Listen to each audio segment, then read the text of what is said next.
ముందుగా bank aspirants అంటే bank exam సాధించాలనుకునే వాళ్ళు వీళ్ళ యొక్క ప్రిపరేషన్ స్ట్రాటజీ ఏ రకంగా ఉండాలో ఒకసారి చూద్దాం. మిగిలిన ఎగ్జామ్స్ అన్నీ కూడా మనం చదువుకుని దాని ఉన్న సబ్జెక్ట్ని మనం అంతర్లీనం చేసుకుని ఎగ్జామినేషన్ టైంలో మనం చేసే ప్రజెంటేషన్ బట్టి మనకి ఎంత బాగా నాలెడ్జ్ ఉంది అనే దాన్ని ఆ ఎగ్జామినేషన్లో చెక్ చేయడం జరుగుతుంది. కానీ బ్యాంక్ ఎగ్జామ్స్ అనేసరికి బ్యాంక్ ఎగ్జామ్లో నీ బ్రెయిన్ ఎంత యాక్యురేట్గా ఉంది, నువ్వు ఎంత స్పీడ్గా నువ్వు రియాక్ట్ అవుతున్నావు, ఒక క్వశ్చన్కి నువ్వు ఎంత స్పాంటేనియస్గా రెస్పాండ్ అవుతున్నావు, అది కూడా తక్కువ టైంలో లిమిటెడ్ టైంలో నువ్వు ఎంత యాక్యురేట్గా నువ్వు చేసి ఎంత ఎఫిషియెంట్గా నువ్వు వర్క్ చేస్తున్నావు అనే దాన్ని ఈ బ్యాంక్ ఎగ్జామ్ అనేది చెక్ చేస్తుంది. ముందుగా దీంట్లో ఏంటంటే తక్కువ టైంలో arithmetic, reasoning, general English and general awareness ఈ 4 కాంపోనెంట్స్ కూడా మనం క్లియర్ చేయాలి. ఇవన్నిటికీ కూడా సెక్షన్ వైజ్గా కట్ ఆఫ్ ఉంటుంది. ఆ సెక్షనల్ కట్ ఆఫ్స్ క్లియర్ చేసుకుంటేనే మనం ఈ ఎగ్జామ్ అనేది క్లియర్ చేయగలం. అంతేకాకుండా దీనిలో మనకి ఏం వస్తే అవి మాత్రమే చేయాలి. మనకి రాని ఆన్సర్ని రాని క్వశ్చన్ కానీ మనం డీల్ చేసి వాటికి కనుక రాంగ్ ఆన్సర్ పెట్టేటైతే మనం నెగిటివ్ మార్కింగ్లోకి వెళ్తుంది. అంటే మనం స్కోర్ చేసిన ఎంత మార్క్స్ అయితే ఉన్నాయో ఆ మార్క్స్ నుంచి నెగిటివ్ మార్క్స్ పోతూ ఉంటాయి. ఆ రకంగా చేయడం వల్ల అంటే మనం ఇక్కడ యూజ్ చేయవలసిన టెక్నిక్ ఏంటంటే మనం ఎంత బాగా బిట్ ఆన్సర్ చెయ్యాలో కాదు, ఎంత బాగా బిట్ని లీవ్ చేయాలి, బిట్ని మనం వదిలేయాలి, ఏవేవి బిట్స్ మనం ట్యాకిల్ చేయాలి, ఏవేమి మనకి స్కోర్ తీసుకొస్తాయి, ఏవేమి టైం వేస్ట్ చేస్తాయి, ఇలాంటివన్నిటి మీద కూడా మనకి మంచి గ్రిప్ ఉండాలి. అందువల్లే ఎవరైతే ఆస్పిరెంట్స్ ఉన్నారో వాళ్ళందరికీ కూడా మన ఛానల్లో ఇక నుంచి కూడా ఈ బ్యాంక్ ఎగ్జామ్ సంబంధించినటువంటి కంప్లీట్ ఇన్ఫర్మేషన్ని, అప్డేట్స్ని అన్నీ కూడా అందివ్వడం జరుగుతుంది. అదేవిధంగా సెక్షనల్గా ఎలా క్లియర్ చేయాలి, కట్ ఆఫ్స్ ఎలా క్లియర్ చేసుకోవాలి, ముందుగా ప్రిలిమ్స్ ఎలా క్లియర్ అవ్వాలి, దాంట్లో ఏమేమి మెయిన్ టాపిక్స్ని క్లియర్ చేసుకోవాలి అన్న దాని మీద కూడా మీకు గైడెన్స్ ఇవ్వడం జరుగుతుంది. ముందుగా ప్రిలిమ్స్ క్రాస్ చేస్తే తర్వాత మెయిన్స్ని ఎలా క్లియర్ చేయాలి, దాంట్లో అడ్వాంటేజ్గా ఏముంటాయి, దీనికన్నా అదనంగా ఏం చదవాలి, ఎలా చదవాలి అనే విషయాలన్నీ కూడా మనం నెక్స్ట్ రాబోయే వీడియోస్లో తెలుసుకుందాం. అదేవిధంగా ఇంగ్లీష్లో ఏవైతే స్కోరింగ్ టాపిక్స్ ఉన్నాయి, ఏవైతే గ్రామటికల్గా గ్రామర్ టాపిక్స్ ఉన్నాయి, అలాగే గ్రామర్ నేర్చుకుంటే మనకి ఎంతవరకు స్కోర్ చేయగలం, ఇలాంటివన్నీ కూడా మనం తెలుసుకుందాం. Good morning everybody, welcome to our channel. పోటీ పరీక్షల కోసం ఎక్కువగా చూసే విద్యార్థులందరూ కూడా అందరికీ కూడా అన్ని రకాల జాబ్స్ ఏపీఎస్సీ క్యాలెండర్ కూడా రిలీజ్ అవుతుంది, అన్ని రకాల జాబ్స్ ఉన్నాయి, డిఎస్సి కూడా రన్నింగ్లోనే ఉంది, ఆల్రెడీ నోటిఫికేషన్ కోసం ఎదురు చూస్తున్నారు, ఆస్పిరెంట్స్ అందరూ కూడా ప్రిపేర్ అవుతున్నారు.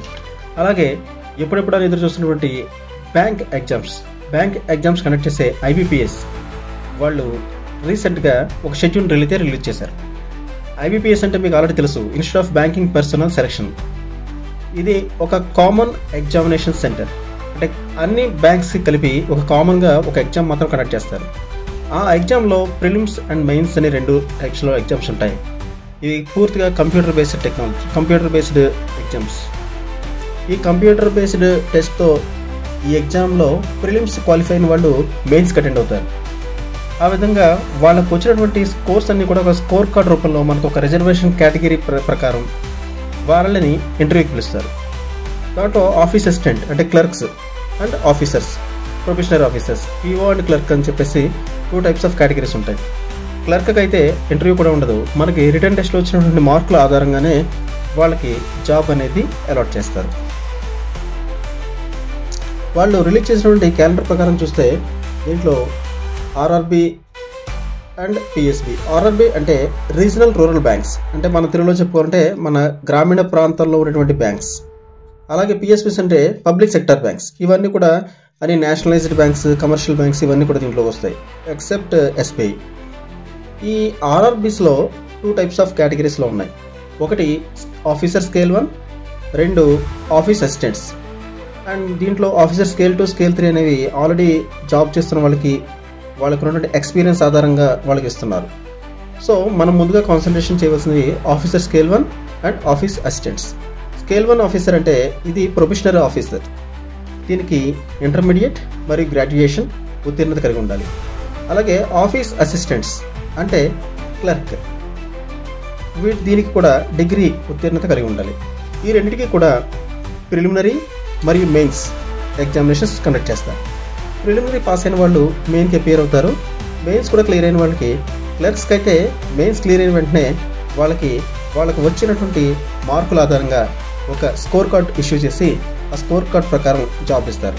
అదేవిధంగా ఆఫీసర్స్కి ఏమైనా వాళ్ళకి మళ్ళీ ఇంటర్వ్యూ కూడా కండక్ట్ చేసి ఇంటర్వ్యూలో ప్రతిభ ఆధారంగా వాళ్ళకి జాబ్ ఇవ్వడం జరుగుతుంది. అలాగే PSBs అంటే పబ్లిక్ సెక్టర్ బ్యాంక్స్. ఈ పబ్లిక్ సెక్టర్ బ్యాంక్స్లో కూడా preliminary examination and mains examination same process ఒకే విధంగా ఉంటుంది. ముందుగా మనం RRB రీజనల్ రూరల్ బ్యాంక్స్ గురించి చూసినట్లయితే ప్రిలిమినరీ ఎగ్జామినేషన్ వచ్చి జూలై 27వ తేదీన ఆఫీసర్ స్కేల్ 1 ఆఫీసర్ చూస్తే జూలై 27వ తారీఖున, అలాగే ఆగస్ట్ 2వ తారీఖున, ఆగస్ట్ 3వ తారీఖున ప్రిలిమినరీ ఎగ్జామినేషన్ అనేది కండక్ట్ చేయబడుతుంది. ఆఫీస్ అసిస్టెంట్స్కి అయితే ఆగస్ట్ 30వ తారీఖున, సెప్టెంబర్ 6వ తారీఖున, మరి సెప్టెంబర్ 7వ తారీఖున ఆఫీస్ అసిస్టెంట్స్కి ప్రిలిమినరీ ఎగ్జామినేషన్ జరుగుతుంది. స్కేల్ 1 ఆఫీసర్కి అయితే మెయిన్ ఎగ్జామినేషన్ వచ్చేసి 13 సెప్టెంబర్, అలాగే ఆఫీస్ అసిస్టెంట్కి అయితే జనవరి 4వ తారీఖు 2026 సంవత్సరం జరుగుతుంది. అలాగే కస్టమర్ సర్వీస్ అసోసియేట్స్కి అయితే ఫిబ్రవరి 1వ తారీఖున జరుగుతుంది.